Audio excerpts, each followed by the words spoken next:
Hello everyone. On today's Command vs. DCS, we're going to be exploring the MiG-21's interceptor capabilities. Now what I've done is I've gone ahead and taken that scenario that we used for the MiG-15 earlier and basically recreated it with some aircraft more commonly seen in that particular time. Just quickly looking up here, I noticed that it's a 1955. That can't possibly be the situation. Ah, much better. Okay. So anyway, we know there's some unknown bombers coming up here from the UK, and we have kind of our standard setup. We know that the target region is probably going to be somewhere down here in Con, where we have our submarine pens and fuel tanks and everything like that. So let's go ahead and get things started. So the first thing you're probably going to notice is the fact that we're carrying R60s, and we're also carrying, go ahead and expand this just a little bit so you can see it.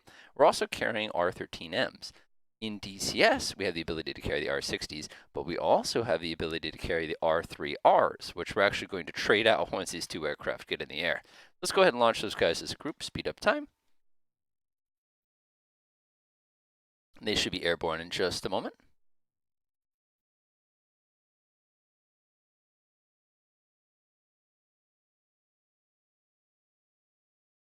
Pause. Good. Let's go ahead and zoom in on these guys real quickly, and I'll show you what we're going to have to adjust. When we go to DCS, by the way, we're not going to be able to start on the ground because we'll probably hit trees trying to get these aircraft into the air. So we're actually going to swap these weapons out for the weapons that we're going to be using in DCS. Keep in mind that in the real world, let me go ahead and show this to you guys real quick because this is actually kind of interesting. If we were interested in using the radar-guided R3, check this out. It was only on the MT, the S, and the SM model. You didn't actually get it on the BIS model, which I kind of interesting. But anyway, let's go ahead and make that quick modification. Grab one of them here, weapons. Go ahead and remove, obviously. It's not fair if we do that. Let's go ahead and add two of these. All right, let's go find your buddy. That was a Sunliner number 2. Let's go get Sunliner number 1. Let's go ahead and do the same thing for him.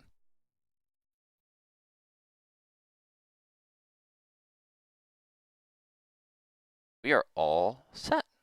Go ahead and switch back to that mode and unpause. So now you guys can see that we're packing the R3Rs as well as R60s, which personally, that's a wonderful combination if you're intercepting with this aircraft.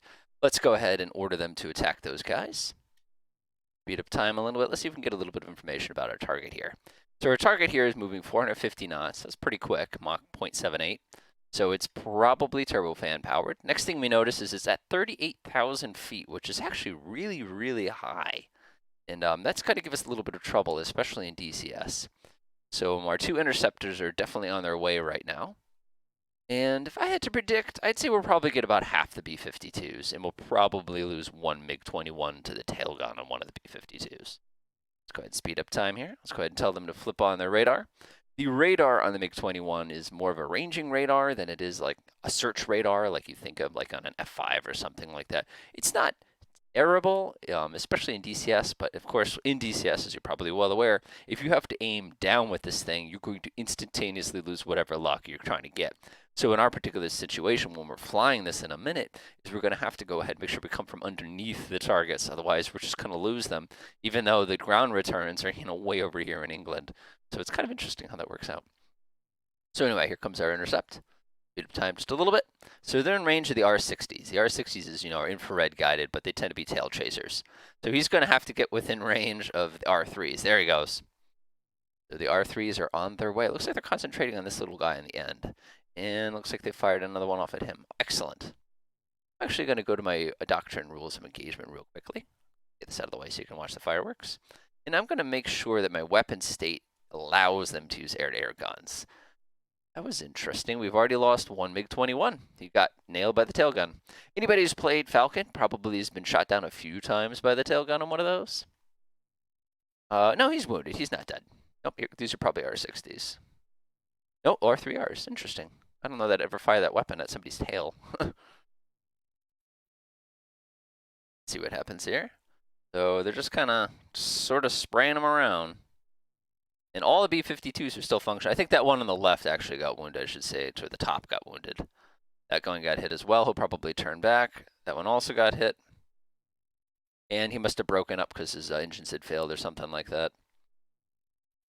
Switch to this mode so we can watch the fireworks. How badly hit is this guy anyway? What did he... I guarantee you I'm going to get hit. Just structural, I guess. So he got whiffed. Those poor B-52s are taking such a beating from these guys. We're down to 10,000 feet, so I'm not sure why the B-52s are diving quite so aggressively. This is always dangerous. As you know, when you try to chase somebody with a tail gun, they always engage you directly. We're actually doing really, really well right now. I'm not going to lie. Kind of impressed. Let's see here. We got this guy swinging around. They're still at 20,000 feet. I don't think at DCS that they're going to dive out of the sky. It just doesn't happen. He's got one R60 left, which he's not going to be able to use at that aspect. Got to go for the gun kill, probably. Keeping an eye on their fuel supply. Plenty. That's going to be a problem for us in DCS. Our bingo fuel is probably going to be about 800 liters or so. All right, it's never a good idea to follow the enemy back to their home base because they probably have interceptors coming up right now. But this is command, and we're just playing around. All right, it's getting within gun range. Let's find out what happens. Going for the 23mm cannon, or is it a 30? I always forget. 23, I was right the first time. Got. Chasing down this B-52. You know I'm going to have to do this in DCS. Bam. Is that for us or for him? Okay, careful. Well, at least you can't get shot from the front of a B-52. All right, he's swinging around doing his thing again here. How much ammo we got left? 2 bursts. So this is not going to go well. What altitude are we at? 25,000? 25,000 is not terrible for MiG-21. It does take us a little while to get up there, but I'm up. One more shot. That's it. Home base. That is unfortunately all we have left. So those guys are going to break off, and as predicted, we got 2. Unfortunately, one of our MiG-21s did get hit. Let's go ahead and take a look at our losses and expenditures here. Let's see here. It cost us everything for 2 B-52s. These 2 guys, I think, actually got hit. So let me switch quickly to a Blue 4 real quick fast. What did we actually do? Let's see. We got, let's see. Oh, that's all looking pretty good still. That's how this guy did. Oh, geez. He got hit a little bit harder. Well, we got his tail gun. That's nice.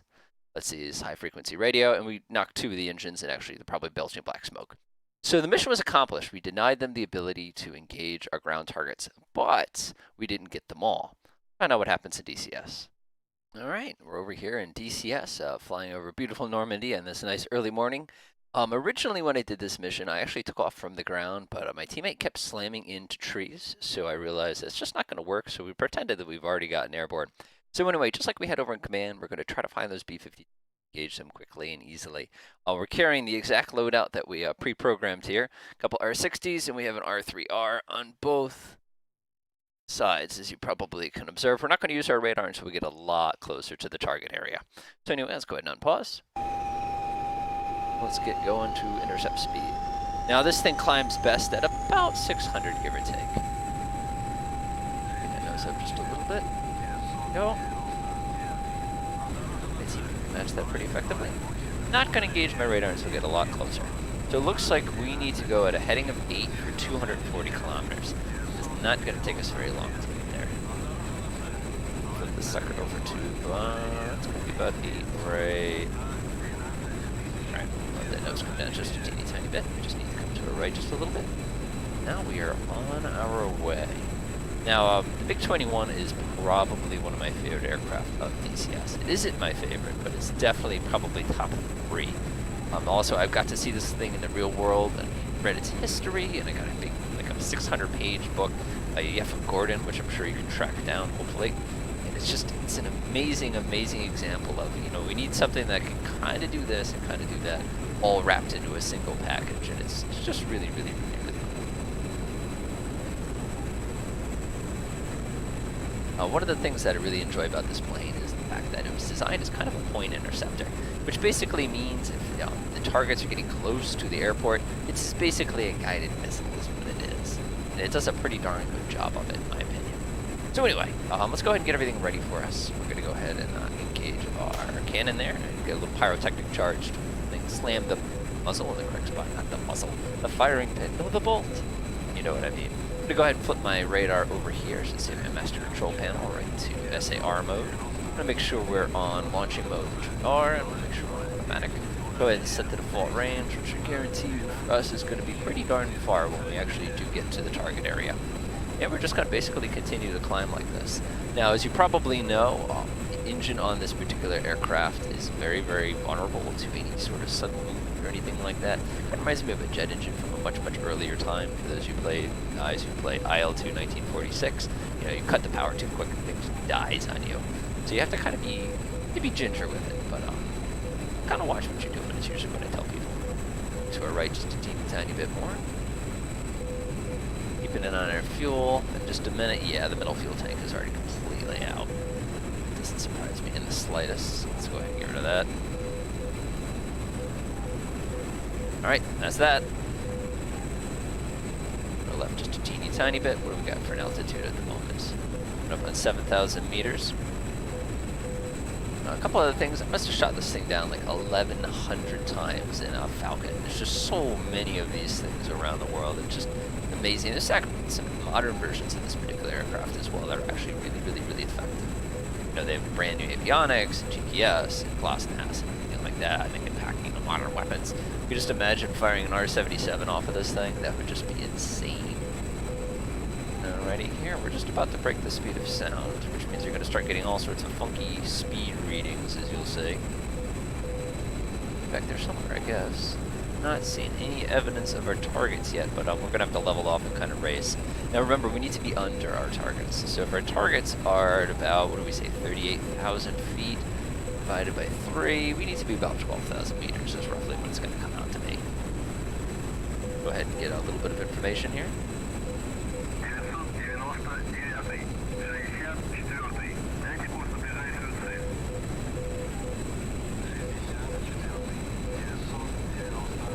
Oh geez, we have the distance. Wow, this thing's fast. Now, if you remember in DCS, we actually approached the targets doing Mach 1.6, which, like, in my mind is, you're moving pretty darn cool. Pretty much need to come to my left just a teeny bit here. Start losing a little bit of climb rate at these kinds of altitudes. That's alright.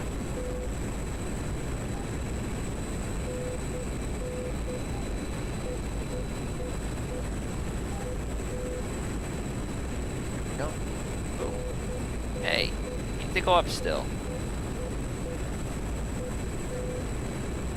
Yeah, and I feel like we're going to struggle a little bit at this altitude. Nothing unusual there. Now, I hate flying this high because the atmospheric haze makes it so difficult to get a good visual reference on where your angles are and where your attitude is. Alright, that's about 11,000 meters. Let's go ahead and level off. Now, if I were brave, I'd press the stabilization button and cross my fingers. Let's try it. That wasn't too bad, actually. Let's go ahead and flip my radar on. And we are good to go. No, we need to run this radar too much, though, because we're just going to be tipping them where we are.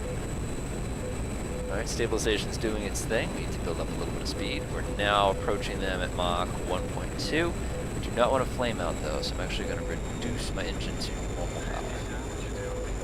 So they're now heading 790 kilometers, so we definitely don't need to turn that radar on yet. Okay, don't forget to disengage the stabilization mode before you engage. Alright, keep an eye out. I love the fact that we have a mirror because you can't see behind you. The periscope thing, if you've ever seen a MiG-21, which by the way is an area interceptor as opposed to a point interceptor, they actually have a little thing that comes out of the top so they can see over their nose where they're landing. Pretty wild. And stabilization worked really, really well. I'm impressed. Go ahead and tell my wingman to cover me here.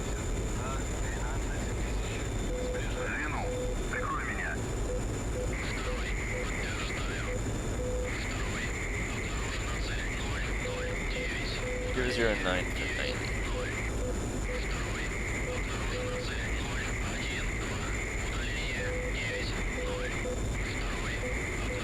Basically going slightly to my right, but this is pretty good. Contact bearing 014. One more contact bearings. We'll keep our speed at around 600 kilometers per hour here.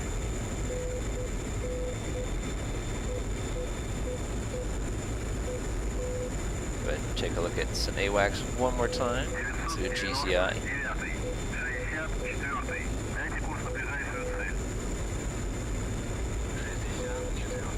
006. It's actually basically straight ahead. My radar range. We should be spotting the marks at any moment. There it is, right there on the right. See it? All right. Let's engage the radar. Disable stabilization, and let's do it.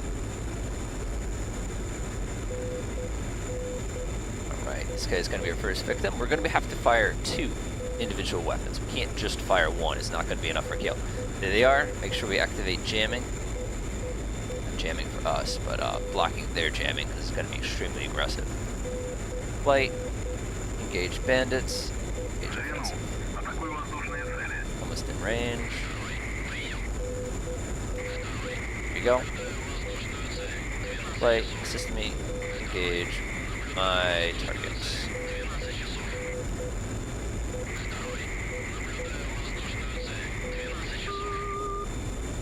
Now we're gonna go find another one. There we go. Afterburner on. Alright, come on. Oop, wrong button. That's the button I wanted. Oh, that was terrible. Ah. I hate it when you have to let go of the controls to do things. Here we go. Come on. Come on.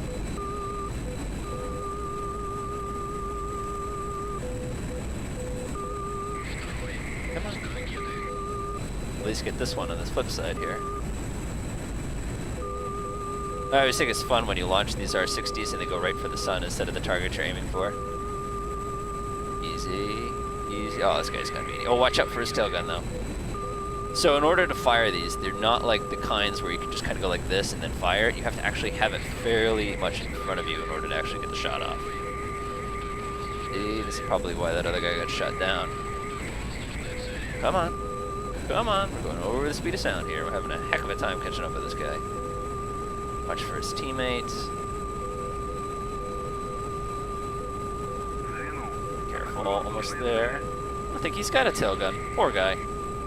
It's gonna take 2. Come on, come on, come on, come on, come on. We get a little green light in a second.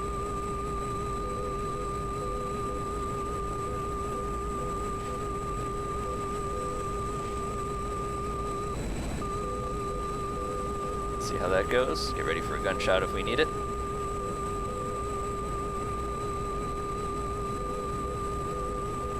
I don't think either of those did it.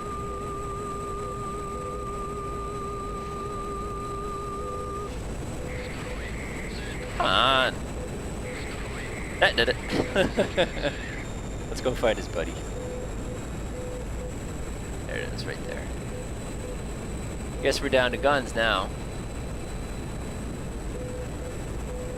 So far, we get pretty much the same exact result we got over in DCS. Oh yeah, I got plenty of energy. Alright, let's see if we can get this guy now. Gonna have to go for the gun kill.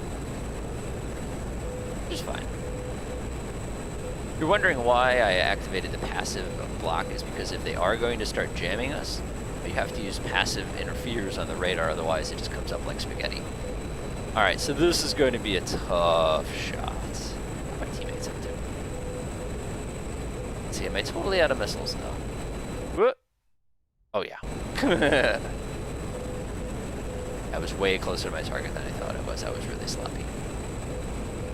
It's alright though, it happens. Get excited, you know. What's my fuel remaining? 800 liters is basically my bingo, although we're getting closer to the target, so that it's a good thing, I guess.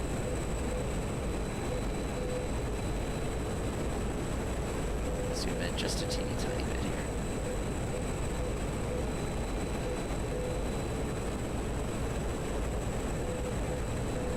Basically gonna have to get on top of this guy in order to engage him. Is in range, but don't want to be hasty.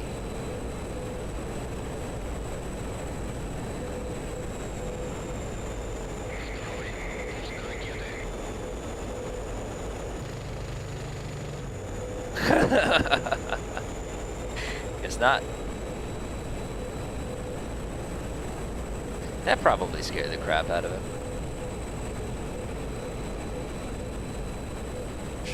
That is. That might be my team. Yeah, it's a single. That's my teammate. Okay, we got plenty of energy here. I'm gonna go find the B-52 and take another shot at him. That's what I gotta do.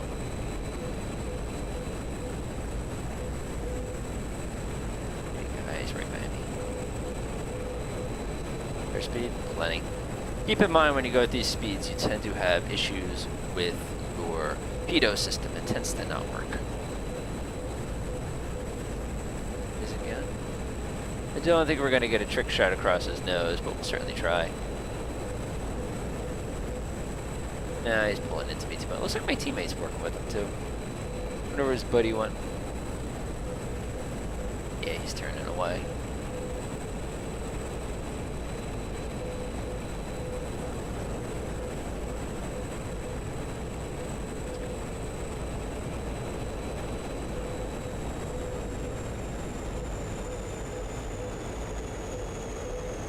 How are we doing for everything else? Flame out. Oh, flame out. First of all, is it surge or is it a flame out? Let's find out which one it is. Nose down a little bit. I think it's surge. What's my speed? Yeah, surge. Ah. You knew that was gonna happen. Alright, let's go ahead and kill that. Where's my light start? My airspeed, yeah, I got going too fast.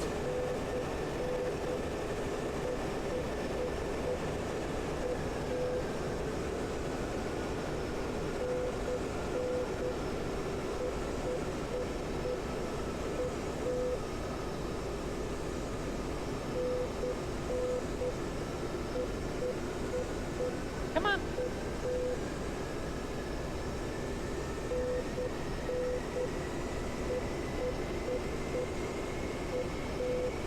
There we go.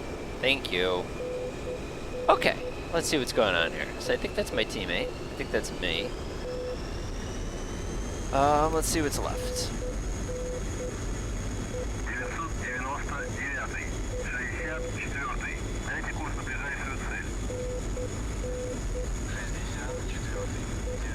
Uh, 032 for 70. That's my right.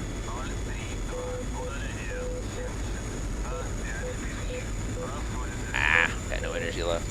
I do have a couple cannon rounds left, so it's not over yet.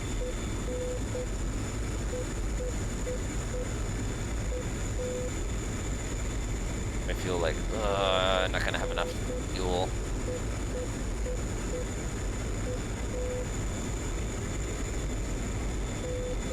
All right.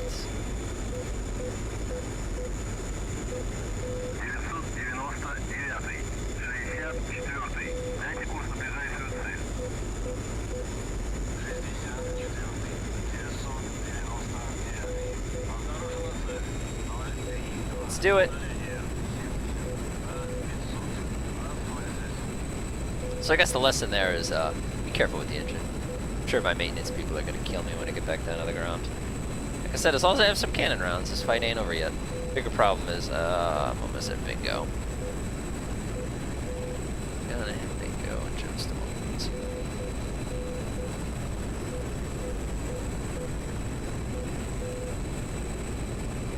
Give me the good news.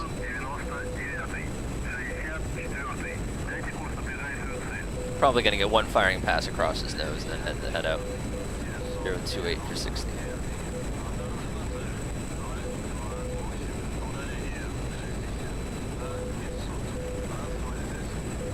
His altitude 3,500. It's extremely low. Only 12,000. Kind of low here.